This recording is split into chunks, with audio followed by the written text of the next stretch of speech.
जय जगन्नाथ।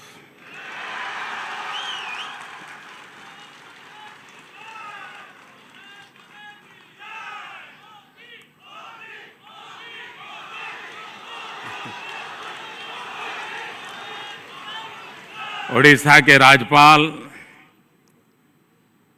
डॉक्टर जमीर जी, ओडिशा के मुख्यमंत्री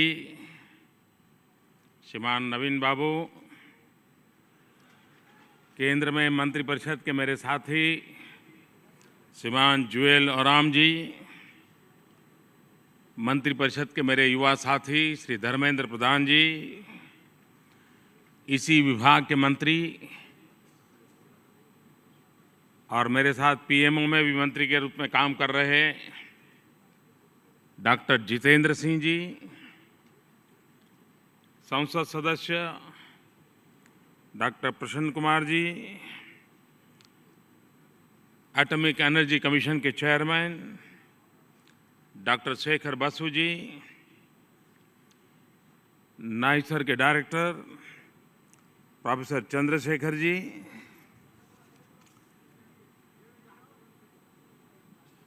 यहाँ पधारे हुए इस क्षेत्र के ज्ञाता सभी महानुभाव, सभी नौजवान मित्रों, ये मेरा सौभाग्य है कि मुझे राष्ट्र को एक बहुत बड़ी विरासत सौंपने का अवसर मिला है।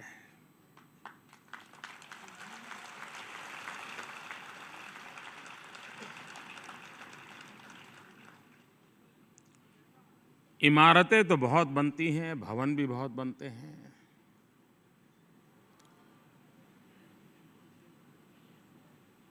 लेकिन ईंट पत्थर चूने से बने हुए भवन और इमारत तब तक प्रेरणा के केंद्र नहीं बनते जब तक कि उसके साथ जुड़े हुए लोगों की आत्मा उसके साथ जुड़ती नहीं है।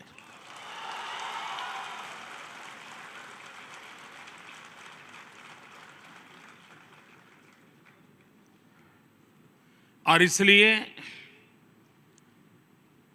व्यवस्थाओं का तो महत्व होते हुए भी व्यवस्थाओं के भीतर प्राण होने चाहिए। और मुझे इस बात की खुशी है कि विज्ञान और टेक्नोलॉजी के क्षेत्र में हमारे साइंटिस्ट, हमारे टीचर, हमारे प्रोफेसर, हमारे स्टूडेंट्स इन दिनों जी जान से जुटे हुए हैं। कुछ न कुछ नया करने का इरादा हर किसी के मन में होता है। हर किसी के नसीब में नोबेल प्राइज नहीं हो सकता है, लेकिन कोई रिसर्च, कोई इनोवेशन किसी गरीब की जिंदगी में बदलाव ला रहा है तो इससे बड़ा कोई नोबेल प्राइज नहीं होता है।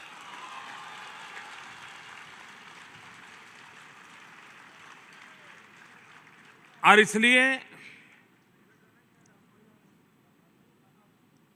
हम जिन दिशा में जाना चाहें, तब हमारी प्राथमिकता ये रहे कि आने वाले युगों में हम ऐसी कैसी व्यवस्थाएं विकसित करके दें, ऐसा कैसा विज्ञान, ऐसी कैसी टेक्नोलॉजी लोगों के लिए लाएं जो एफोर्डेबल हो, सस्टेनेबल हो।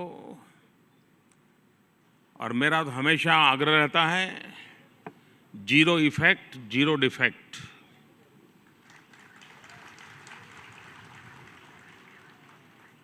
जीरो इफेक्ट का मेरा तात्पर्य ये रहता है कि उसका दुष्प्रभाव किसी भी प्रकार से न हो, चाहे एनवायरनमेंट पर हो, चाहे क्लाइमेट का विषय हो, चाहे ग्लोबल वार्मिंग का विषय हो, या व्यक्ति की जिंदगी हो, या प्राकृतिक संपदा हो। इस पर कोई साइड इफेक्ट ना हो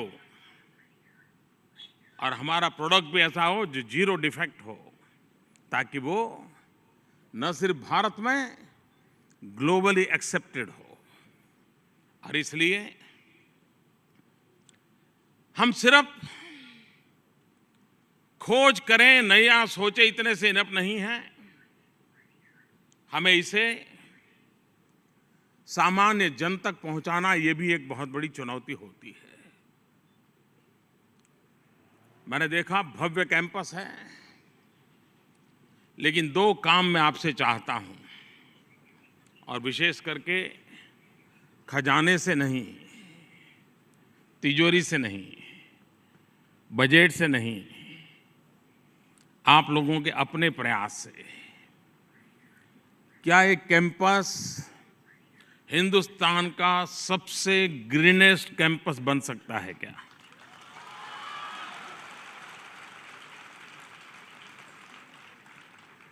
मैं देख रहा था कि यहां आते ही एक छोटा सा टीला देखा मैंने, पहाड़ी तो नहीं कह सकता हूं, लेकिन पेड़ नजर नहीं आ रहे। अगर वही ये कंस्ट्रक्शन चलते समय ही साथ साथ कर लिया होता,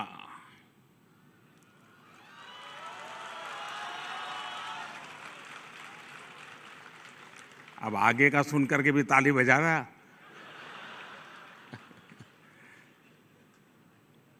क्या अब हम तय कर सकते हैं कि 2 साल के भीतर भीतर उसे पूरी तरह हम ग्रीन बना देंगे? हर स्टूडेंट अपने परिवारजन आए तो परिचय करने के लिए जाए, हाँ ये मेरा परिवार का एक सदस्य है, ये 5 पौधे मेरे हैं, मैं इसका लालन पालन कर रहा हूं, मेरे माता पिता मुझे मिलने आएंगे तो मैं उनको दिखाने के लिए ले जाऊंगा। देखिए, संकल्प करना होता है। अगर आप संकल्प करें तो हिंदुस्तान का ये educational complex the greenest complex बना करके आप उसको हिंदुस्तान में एक सिरमौर जगह दे सकते हैं। उसी प्रकार से दूसरा विषय है, आप विज्ञान के विद्यार्थी हैं, टेक्नोलॉजी से जुड़े हुए हैं। ये पूरी तरह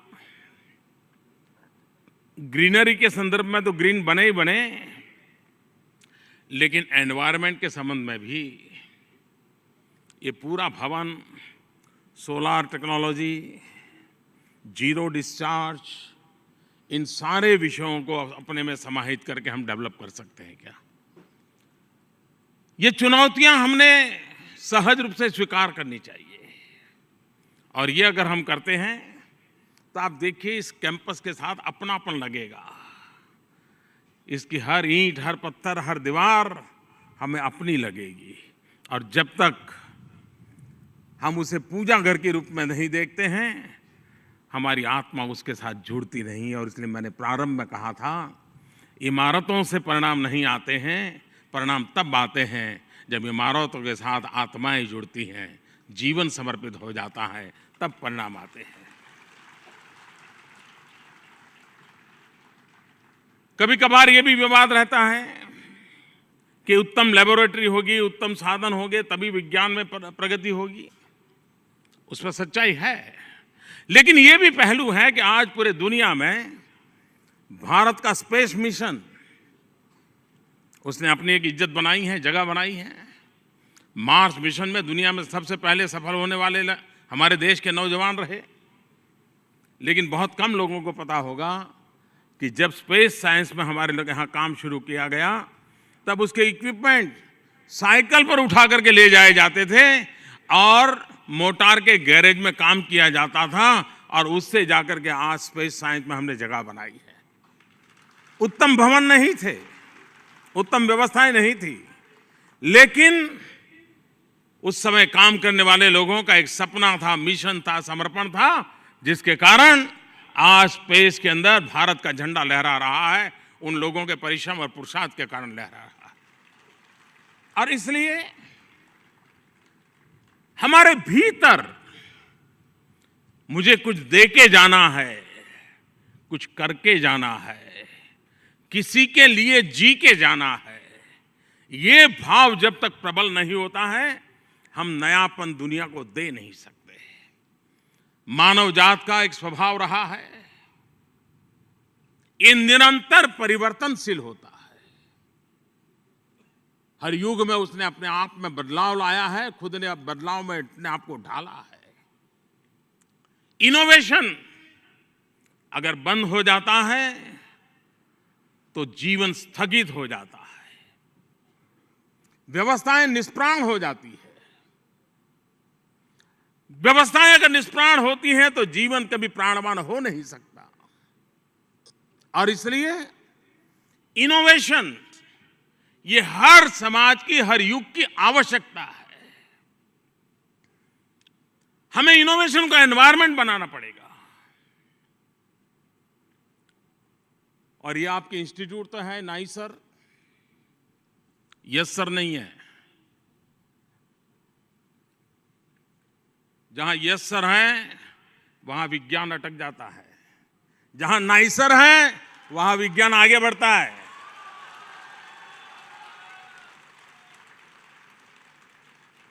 हर बात पर कहता है नो सर, इसका तो कुछ और होना चाहिए। ये जो क्यूरियोसिटी है, ये नया सवाल मन में उठते रहते हैं, वहीं से तो खोज पैदा होती है। क्वेश्चन मार्क ये खोज की जननी बन जाता है, वही गर्भाधान करता है। और इसलिए हमारा यस सर वाला इंस्टीट्यूट नहीं है, नाइस सर वाला इंस्टीट्यूट है, जो कहेगा नो सर ऐसा होगा। ये एनवायरनमेंट क्रिएट करना होगा। अगर ये एनवायरनमेंट क्रिएट होता है तो हर चीज नई बनती है।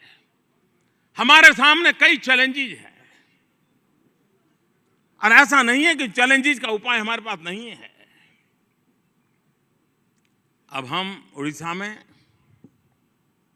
ब्लैक डायमंड के मालिक हैं, विपुल भंडार भरा पड़ा है हमारे पास।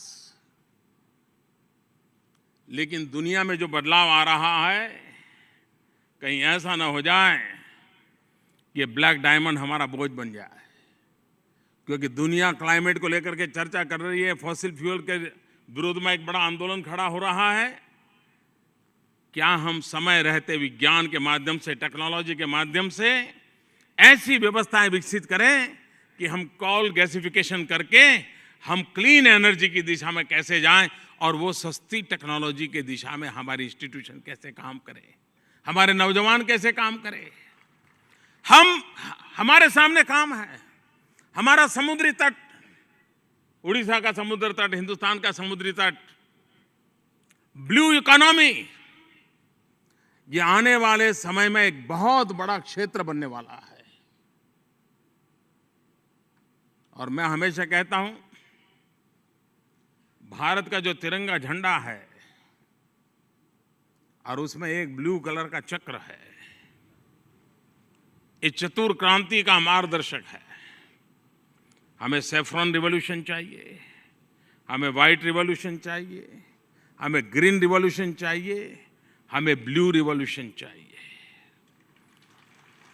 जब मैं सैफ्रॉन रिवॉल्यूशन कहता हूं, एनर्जी का कलर है सैफ्रॉन। मैं व्हाइट रिवॉल्यूशन कहता हूं तब मैं डेयरी फार्मिंग, पशुपालन, किसान, मिल्क प्रोडक्ट, उसकी बात करता हूं। मैं ग्रीन रिवॉल्यूशन कहता हूं तब मैं एनवायरनमेंट की बात भी करता हूं, एग्रीकल्चर रिवॉल्यूशन की भी बात करता हूं। और जब मैं ब्लू रिवॉल्यूशन की बात करता हूं तब हमारा समुद्री संपदा जो है और हमारा जो नीला आसमान है, इन दोनों की ओर हमारा ध्यान रहे। हमारा आसमान नीला कैसे बना रहे, और हमारी समुद्रिक संपदा जिसको जितनी मात्रा में हमें खोजना चाहिए नहीं खोज पाए हैं। क्या कारण है कि हमारे पूर्वजों ने इसको रत्नाकर कहा था? अगर वो रत्नाकर है तो रत्न के भंडार पड़े हैं, उन रत्नों के भंडार है तो हमने क्या खोजा? हमारी सामुद्रिक संपदा का उपयोग हम राष्ट्र के लिए कैसे कर सकते हैं? हमारे मछुआरे भाई बहन, साल में 6 महीना 8 महीना रोजगार मिलता है, लेकिन उसी समुद्री तट पर अगर सीवीड की खेती करते हैं और सीवीड में वैल्यू एडिशन करने की दिशा में हम काम करते हैं, हमारे बायोटेक्नोलॉजी में काम करने वाले, बायोलॉजी में काम करने वाले, सीवीड पर कैसे काम किया जा सकता, वो यानी न्यूट्रिशन वैल्यू बहुत होने के बावजूद भी उस पर हमारा ध्यान नहीं है। हो सकता है हमारे मछुआरों की आय का वो कारण बन सकता है। हम वैसी विज्ञान की वो कौन सी चीजों की ओर चले जो हमारे देश की रिक्वायरमेंट को पूरा कर सके। एनर्जी मानव जीवन के लिए अनिवार्य हिस्सा बन चुका है, उसके बिना जीवन असंभव हो रहा है और एनर्जी के रिसोर्स की मर्यादाएं हैं। अब आप देखिए, पहले की एनर्जी सिटी में एलईडी बल्ब, इनोवेशन हुआ, रिसर्च हुआ, एनर्जी सेविंग उसके साथ साथ आई और सहज रूप से। और मुझे हमारे डिपार्टमेंट के लोग बता रहे थे कि भारत में तो इन दिनों एलईडी का बहुत बड़ा मूवमेंट चल पड़ा है। कई शहरों ने अपनी स्ट्रीट लाइट एलईडी की है। 100 सिटीज का एमओयू किया है भारत सरकार ने। 100 सिटीज के स्ट्रीट लाइट को एलईडी करते हैं और 100 सिटीज में घरों में हम एलईडी पहुंचाते हैं। तो मुझे बताया गया कि 20,000 मेगावाट बिजली बचेगी। 20,000 मेगावाट बिजली बचेगी। अब भारत जैसे गरीब देश में 20,000 मेगावाट बिजली पैदा करना है तो लाखों करोड़ों रुपया चाहिए, लेकिन 20,000 मेगावाट बिजली बचानी है तो एक एलईडी बल्ब लेकर के एक जागृति लानी चाहिए, परिवर्तन आता है। यानी अफोर्डेबल सस्टेनेबल टेक्नोलॉजी किस प्रकार से बदलाव ला सकती है, एलईडी एक बहुत बड़ा उदाहरण है हमारे सामने। और इसलिए मैं आप नौजवानों से आग्रह करूंगा कि हम विज्ञान को किस रूप में, इनोवेशंस को, साइंस को किस रूप में ले जाएं, जो हमारी जो एनर्जी की समस्याएं हैं उसको हम समाधान करें। 175 गीगावाट रिन्यूएबल एनर्जी की दिशा में हम जा रहे हैं। क्लाइमेट जस्टिस, इस पर हमारा बल है, लेकिन 175 गीगावाट रिन्यूएबल एनर्जी पर जाना है तो आज जो पद्धति है वो इतनी कॉस्टली है कि भारत के लिए वो मुश्किल हो सकता है। लेकिन हमने रास्ता खोजने का तय भी कर लिया है। और क्यों, मुझे मेरे नौजवानों में भरोसा है कि वो आने वाले दिनों में सोलर एनर्जी के क्षेत्र में नए रिसर्च करेंगे। आज हमारे सामने चैलेंज है सोलर एनर्जी को कैसे प्रिजर्व करना, उसको कैसे रखे रखना। दिन में सूर्य है, रात में भी उस बिजली का उपयोग करके, और वो सारी व्यवस्था कैसे चीप हो, सस्ती हो, ये हमारे सामने चुनौती है। अगर एक बार हम सोलर पावर को संभालने की व्यवस्था में हम मास्टरी पा लेंगे, मैं नहीं मानता हूं और कोई रिसोर्सेज की जरूरत पड़ेगी। और इसलिए भारत, और अभी हमने एक बहुत बड़े 2 काम किए हैं। अभी COP21 जब फ्रांस में हुआ, सारी दुनिया ने भारत की बड़ी तारीफ की है कि भारत ने बहुत बड़ी भूमिका अदा की, भारत ने बड़ा लीड रोल किया। लेकिन वहां 2 और चीजें हुई हैं जिसकी तरफ दुनिया का ध्यान नहीं गया।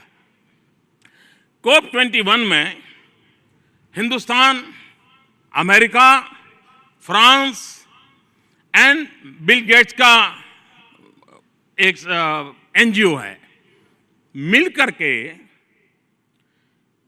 सोलार के क्षेत्र में, रिन्यूएबल एनर्जी के क्षेत्र में इनोवेशन पर बहुत बड़ा बल देने का काम शुरू करने वाले हैं। 3 देश और ये एनजीओ वो काफी पूंजी लगाने वाले हैं। इनोवेशन के लिए इस पर दिशा में बहुत काम होने वाला है। दूसरा काम जो पेरिस में तय हुआ COP21 में, दुनिया के 122 कंट्री ऐसे हैं कि जहां 300 दिन से ज्यादा सोलार पावर अवेलेबल है, सूर्य की शक्ति अवेलेबल है। उड़ीसा तो सूर्य देव की धरती है, कोणार्क सूर्य मंदिर दुनिया के लिए प्रेरणा देने वाला है। दुनिया के 122 देश इकट्ठे आए हैं और एक इंटरनेशनल सोलर अलायंस नाम का संगठन खड़ा किया है, और जिसका कैपिटल, उसका हेडक्वार्टर हिंदुस्तान में रहने वाला है। और फ्रांस के भी राष्ट्रपति आए थे, उसके सचिवालय का उद्घाटन भी किया गया। कहने का मेरा तात्पर्य है कि एक बहुत बड़ी मात्रा में ये काम चल रहा है। स्वच्छ भारत, ये मिशन हमने उठाया है, लेकिन स्वच्छ भारत की सफलता उस बात पर निर्भर करती है कि हम वेस्ट में से वेल्थ क्रिएट करने के लिए कैसे इनोवेशन करें, कैसी टेक्नोलॉजी लाएं। हमें 2022 में हिंदुस्तान के गरीब से गरीब व्यक्ति को उसका अपना घर देने का हमारा सपना है। 2022 में हिंदुस्तान के गरीब से गरीब व्यक्ति को घर देना है, तो मैं वो कौन सा मटेरियल खोज सकता हूं जो आज वेस्ट में से वेल्थ बन सकता है और हमारी इमारतों बनाने के लिए मजबूती देने वाला काम कर सकता है। हम ऐसी कैसी रिसर्च कर सकते हैं, हम विज्ञान का क्या उपयोग कर सकते हैं कि हम 2022 में हमारा आर्किटेक्चर हो, हमारा इंजीनियरिंग हो, हमारा मटेरियल साइंस हो, हम इन चीजों का उपयोग करके इस प्रकार की कैसी व्यवस्था दे सकें कि 2022 जबकि देश हिंदुस्तान आजादी के 75 साल मनाता होगा, तब हमारे महापुरुषों ने जिन्होंने हमें देश की आजादी दी, हम उनको ऐसा हिंदुस्तान दे जिसमें हर गरीब को अपना घर हो और वो घर बनाने में हमारे इन वैज्ञानिकों का बहुत बड़ा रोल हो। वेस्ट में से वेल्थ क्रिएट करना, आज अगर सॉलिड वेस्ट में से एनर्जी बनानी है तो बहुत कॉस्टली है, लेकिन क्या हम उस प्रकार के ऐसे इनोवेशंस कर सकते हैं, टेक्नोलॉजी के डेवलप कर सकते हैं जिसके कारण हम वेस्ट में से वेल्थ क्रिएट करने में और सुविधा पैदा कर। तो स्वच्छ भारत का जो अभियान है, उस अभियान को बहुत तेजी मिलेगी और एक प्रकार से स्वच्छता ये अपने आप में एक एंटरप्रेन्योरशिप का क्षेत्र बन जाएगा, नए रोजगार के अवसर प्रदान करेगा। और इसलिए मैं नौजवानों से आग्रह करूंगा, हम आने वाले दिनों में एक डिजिटल वर्ल्ड में जीने वाले हैं और ये कोई फेसबुक व्हाट्सएप पर सीमित नहीं रहने वाला है, जीवन में बहुत बड़ा प्रभाव होने वाला है। हम डिजिटल इंडिया की इस दुनिया में हम अपना क्या कंट्रीब्यूशन दें ताकि हम भारत के सामान्य मानवी तक इन व्यवस्थाओं को पहुंचा सके। यहाँ पर मैथमेटिक्स पर काफ़ी काम हो रहा है। मुझे एक बार प्रोफेसर मंजुल भार्गव से बातचीत करने का अवसर मिला। मैथमेटिक्स की दुनिया में छोटी आयु में उन्होंने बहुत बड़ा योगदान किया है, कई सारे अवार्ड मिले हैं। मैंने उसका एक इंटरव्यू देखा था तो फिर मेरा मन कर गया, तो मैंने उससे मिला था। वो कहता है कि मेरे पिताजी संस्कृत के शिक्षक थे, मेरे घर में संस्कृत का माहौल था, तो मैं संस्कृत के सारे पुराने लिटरेचर से परिचित था और मैंने देखा कि उसमें मैथमेटिक्स के लिए बहुत कुछ था। तो मैंने उस एंशिएंट ज्ञान का उपयोग किया, मॉडर्न नॉलेज के साथ उसको इंटरफेस किया और उसमें से मैंने नई चीज़ों को पनपाया जो दुनिया के लिए अचरज बन गया और आज मुझे मैथमेटिक्स की दुनिया में एक अथॉरिटी मान लिया गया। कहने का तात्पर्य है कि हमारे एंशिएंट फिलॉसफी में कुछ न कुछ ऐसा होगा, मैं तो नहीं जानता हूं, मैं उसका मास्टर नहीं हूं, लेकिन अगर होगा तो हम लोगों का काम है उसको विज्ञान के तराजू पर तरसना चाहिए और आने वाली पीढ़ी को वो ज्ञान काम आ सकता है तो उसको हमने विज्ञान और टेक्नोलॉजी में कन्वर्ट करना चाहिए। और उस दिशा में अगर हम काम कर सकते हैं तो हम मानव जात की बहुत बड़ी सेवा कर सकते हैं और उस दिशा में हम लोगों ने प्रयास करना चाहिए। ये भी सही है कि हम लोगों के लिए खास करके फॉर्मेटिव एज में स्कूली बच्चों में साइंटिफिक टेम्पर कैसे डेवलप हो, ये हमारे लिए बहुत आवश्यक होता है। और इसलिए क्या हम उड़ीसा के जो साइंस टीचर हैं उनको 5 दिन का, 7 दिन का, 10 दिन का नाइसर में कोई कोर्सेज कर सकते हैं ताकि गांव के स्कूल के साइंस के टीचर भी और उनको यहाँ के जो आपके 700-800 स्टूडेंट हैं उनके ग्रुप के साथ जोड़ना चाहिए ताकि ये नए स्टूडेंट जो हैं जो नया विज्ञान जानते हैं, नई चीज़ें जानते हैं, वो उनसे बातें करें। नहीं तो क्या होता है, पुरानी जो हमारे पिताजी पढ़े होंगे, हमारे पिताजी के पिताजी पढ़े होंगे, वो जो नोटबुक होती है उसी से प्रोफेसर अभी भी पढ़ाते हैं।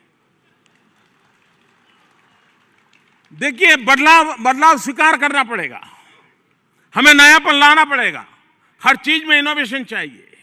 और इसलिए उस इनोवेशन के लिए हम हमारे उसी प्रकार से हमारे यहाँ साइंस फेयर होते हैं, हर राज्य में स्टूडेंट्स के साइंस फेयर लगते हैं।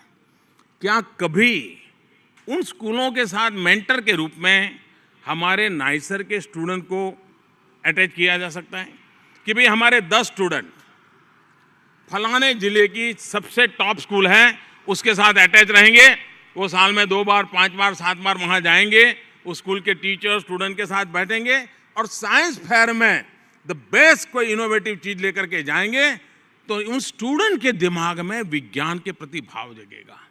और जो हमारे स्टूडेंट यहां काम कर रहे हैं उनको पढ़ते पढ़ते सीखने का और सिखाने का स्वभाव बन जाएगा, उसकी वो ताकत बन जाएगा। हम एक ऐसी सहज व्यवस्थाएं कैसे विकसित करें ताकि हम नाइसर का सच्चे अर्थ में लोकोपयोगी दृष्टि से उपयोग कर सकें। आज मेरे लिए गर्व का विषय है कि राष्ट्र को, खास करके देश की युवा पीढ़ी को, खास करके भारत के विज्ञान और टेक्नोलॉजी के भविष्य को ये भव्य संकुल समर्पित करने का मुझे अवसर मिला है।